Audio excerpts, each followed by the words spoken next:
नमस्ते। अच्छा, अपनी दुकान में हिसाब किताब के लिए ऐसी कॉपी तो रखी ही होगी, है ना? बिल्कुल, ये एक बहुत आम तरीका है।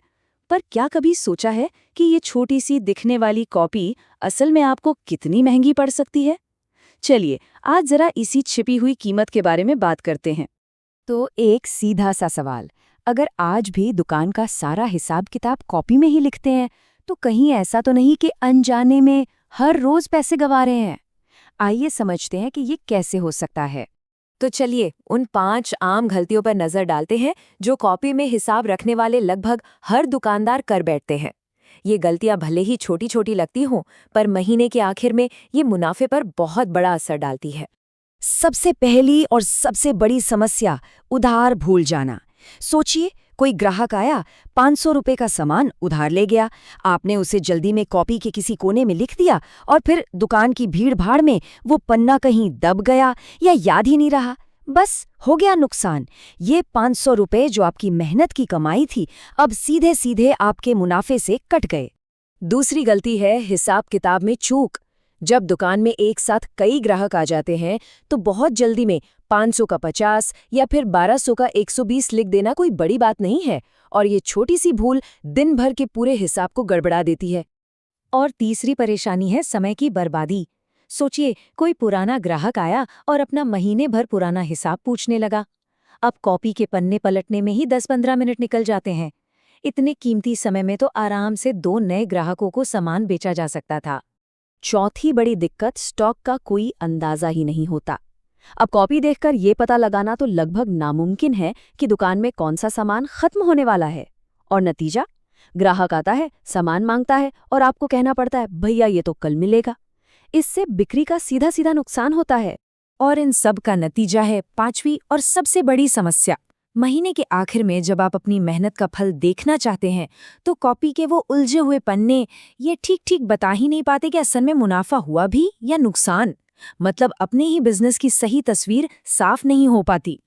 तो सवाल ये उठता है कि जो दुकानदार इन सब परेशानियों से बच रहे हैं, वो आखिर ऐसा क्या अलग कर रहे हैं? वो कौन सा स्मार्ट तरीका अपना रहे हैं जिससे उनका समय और पैसा दोनों बच रहा है? देखिए, वो अपनी दुकान को कागज से निकालकर अपनी जेब में ला रहे हैं। जी हाँ, वो हिसाब की कॉपी को छोड़कर अपने मोबाइल फोन का इस्तेमाल कर रहे हैं। ये एक बहुत छोटा लेकिन बहुत ही असरदार बदलाव है।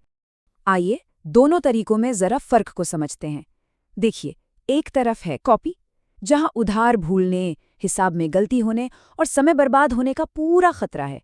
और दूसरी तरफ है मोबाइल, जहां ऑटोमेटिक रिमाइंडर मिलते हैं, हिसाब एकदम सटीक रहता है और सिर्फ एक क्लिक में सारी जानकारी सामने आ जाती है।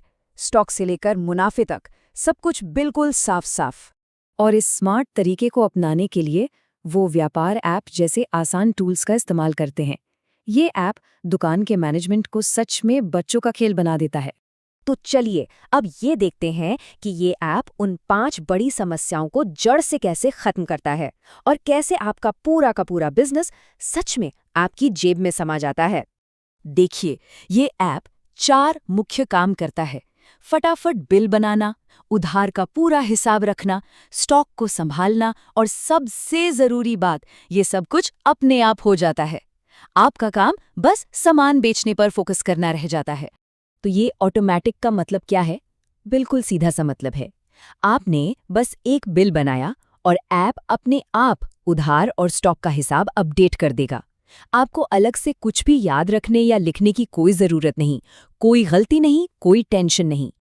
तो अब समय है अगला स्मार्ट कदम उठाने का, अपने बिजनेस पर पूरा कंट्रोल पाने का और उसे नई ऊंचाइयों पर ले जाने का। तो अब बस एक आखिरी सवाल, अगर आप भी उन स्मार्ट दुकानदारों की लिस्ट में शामिल होना चाहते हैं जो अपना कीमती समय और पैसा दोनों बचा रहे हैं, तो आपका अगला कदम क्या होना चाहिए? जवाब बहुत सीधा है, व्यापार ऐप को एक बार जरूर आजमा कर देखें। ये आपके बिजनेस को संभालने का सबसे आसान और सबसे स्मार्ट तरीका है। इसे डाउनलोड करें और फर्क खुद महसूस करें।